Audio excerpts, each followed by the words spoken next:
दोस्तों, क्या आपने कभी सोचा है कि रामायण सिर्फ एक कहानी नहीं बल्कि रहस्यों का महासागर है? आज हम आपको उन 13 अद्भुत रहस्यों की यात्रा पर ले चलेंगे जिनके बारे में बहुत कम लोग जानते हैं।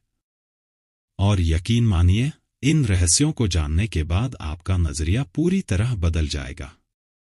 कहानी शुरू होती है उस महाग्रंथ से जिसकी रचना महर्षि वाल्मीकि ने की, लेकिन समय समय पर गोस्वामी तुलसीदास और संत एकनाथ जैसे विद्वानों ने इसे नए रूप दिए। कहा जाता है कि इस ग्रंथ के हर 1000 श्लोक के बाद जो अक्षर आते हैं वे मिलकर पवित्र गायत्री मंत्र का निर्माण करते हैं। मानो पूरी रामायण उसी मंत्र का विस्तार हो। बहुत कम लोग जानते हैं कि श्रीराम के चारों भाइयों के अलावा उनकी एक बहन भी थी, शांता। उनका जीवन भी उतना ही रहस्यमय था जितना राम का। वहीं राम सिर्फ अवतार नहीं थे, बल्कि उनके भाई लक्ष्मण शेषनाग के और भरत शत्रुघ्न दिव्य शस्त्रों के अवतार माने जाते हैं। सीता स्वयंवर में जिस धनुष को उठाना असंभव था, उसका नाम पिनाक था, जो स्वयं भगवान शिव का दिव्य अस्त्र था।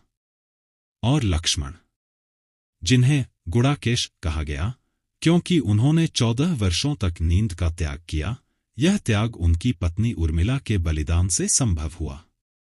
वनवास के दौरान जिस भयंकर वन में राम, सीता और लक्ष्मण रहे, उसे दंडकारण्य कहा जाता था, एक ऐसा स्थान जहां राक्षसों का आतंक था। लेकिन हैरानी की बात यह है कि लक्ष्मण रेखा जैसा प्रसिद्ध प्रसंग मूल वाल्मीकि रामायण में मिलता ही नहीं। अब बात करते हैं लंका के राजा रावण की, जो सिर्फ एक राक्षस नहीं बल्कि महान विद्वान और वीणा वादक भी था। उसका भाई कुंभकर्ण, जो 6 महीने सोता था, उसे यह वरदान भी एक विचित्र घटना के कारण मिला। इतना ही नहीं, वैज्ञानिकों के अनुसार भारत और श्रीलंका के बीच स्थित राम सेतु, जिसे एडम्स ब्रिज कहा जाता है, का संबंध भी रामायण काल से जोड़ा जाता है। और सबसे चौंकाने वाली बात, रावण को पहले से पता था कि उसकी मृत्यु राम के हाथों ही होगी और वह मोक्ष पाने के लिए उसी राह पर चला। लेकिन कहानी यहीं खत्म नहीं होती। एक समय ऐसा भी आया जब श्रीराम को अपने ही प्रिय भाई लक्ष्मण को दंड देना पड़ा और लक्ष्मण ने जल समाधि लेकर अपने जीवन का अंत कर दिया।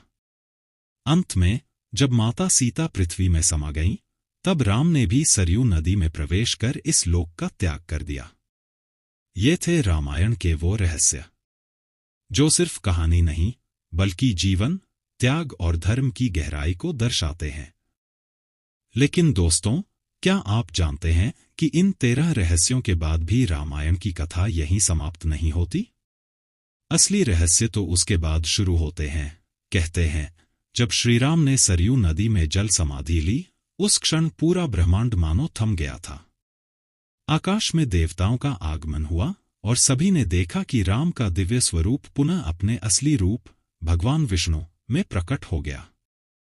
यह संकेत था कि धरती पर उनका अवतार पूर्ण हो चुका है, लेकिन धर्म की कहानी अभी समाप्त नहीं हुई थी। उधर अयोध्या में लोगों के मन में एक ही प्रश्न था, अब आगे क्या होगा?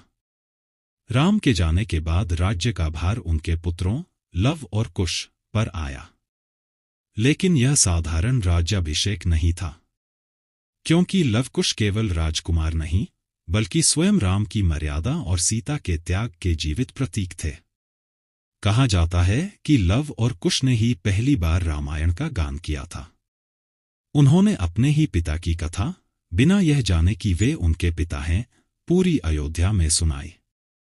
जब राम ने यह कथा सुनी तो उनकी आंखों में आंसू आ गए, क्योंकि यह केवल एक कहानी नहीं बल्कि उनके अपने जीवन का आईना था। लेकिन इसी के साथ एक और रहस्य जुड़ा है। कहा जाता है कि रामायण की कथा कभी समाप्त नहीं होती। हर युग में, हर समय में यह कथा किसी न किसी रूप में दोहराई जाती है।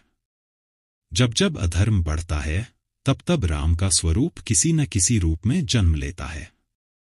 कुछ संतों की मान्यता है कि रामायण केवल अतीत की कहानी नहीं बल्कि भविष्य की भविष्यवाणी भी है। कलयुग के अंत में जब पाप अपने चरम पर होगा, तब फिर से भगवान विष्णु कल्कि अवतार लेकर जन्म लेंगे और धर्म की स्थापना करेंगे। और सबसे रहस्यमय बात, कुछ ग्रंथों में संकेत मिलता है कि आज भी पृथ्वी के किसी गुप्त स्थान पर रामायण काल के कुछ पात्र जीवित हैं, जो समय आने पर फिर से प्रकट होंगे। तो दोस्तों, रामायण सिर्फ एक कथा नहीं, यह एक चक्र है जो अनंत काल तक चलता रहेगा। अब सवाल यह है, क्या हम उस धर्म और मर्यादा को समझ पा रहे हैं जिसके लिए राम ने सब कुछ त्याग दिया? सोचिए, क्योंकि यही इस कथा का सबसे बड़ा रहस्य है।